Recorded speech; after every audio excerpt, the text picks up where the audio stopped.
আঞ্চলিক রান্না করতেছি।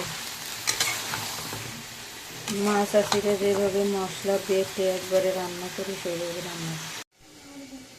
আমি পাটায় বেটে মশলা খাই, সব মশলা বাটাইছি। মশলা যদি হয় মাখন তাহলে হবে রন্ধন। পোড়ানিটা পুরাই উঠাই রাখবো। এভাবে মাংসে ফোড়ন দিয়ে দিলে মাংসের একটা গন্ধটা থাকবে না। মাংসটা আমি লবণ হলুদ মাখাই নিচ্ছি। আমি সব মশলা দিয়ে দেবো রসুন বাটা, আদা বাটা, ধনে জিরে বাটা, শুকনো মরিচ বাটা, আমার পছন্দের শালগম, আমার পছন্দের আলু, বাচ্চাদের পছন্দ দিয়ে দেবো। জামার পছন্দের শালগম, আমার পছন্দের লাউ, আর বাচ্চাদের পছন্দের আলু মাংসের মধ্যে দিয়ে দেবো।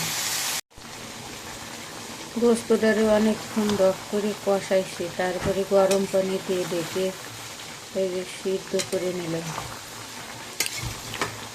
মাংসটা কষানো হয়ে এসে প্রায় মনে হচ্ছে তেল বেরোচ্ছে না, বাটা মশলা তো তার জন্য এরকম ঘন লাগতেছে। পরে তেলটা বেরিয়ে আসছে। আর একটু কষাইয়ে তারপরে গরম পানি দিয়ে দিই। আমি সবসময় তরকারিতে গরম পানি দিই। দেখেন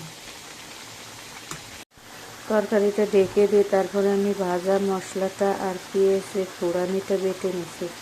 এটা আমাদের আঞ্চলিক রান্না, আমাদের এলাকায় এভাবে আমাদের মা চাষিরা রান্না করে, আমরাও সেইভাবে রান্না করি।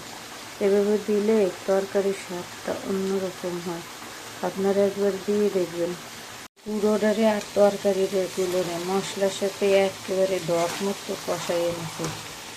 নিয়ে এখন আমি দিয়ে দেবো 1 বালতি গরম পানি, দিয়ে ঝোল দিয়ে দেবো।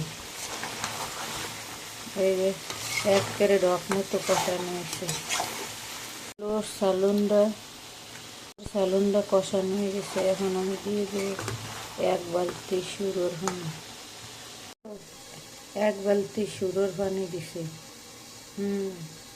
যেন সবাই ডুব দিতে পারে। দেখো আমার তরকারির কালারটা কত সুন্দর হয়েছে।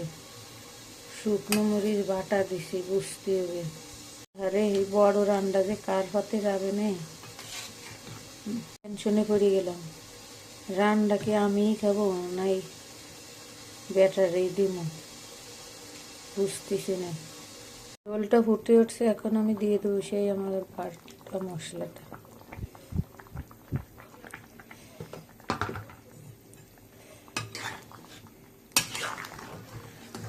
দেওয়ার পর তরকারির স্বাদ 1000 গুণ বেড়ে গেছে। আলহামদুলিল্লাহ, খুব মজা হয়েছে।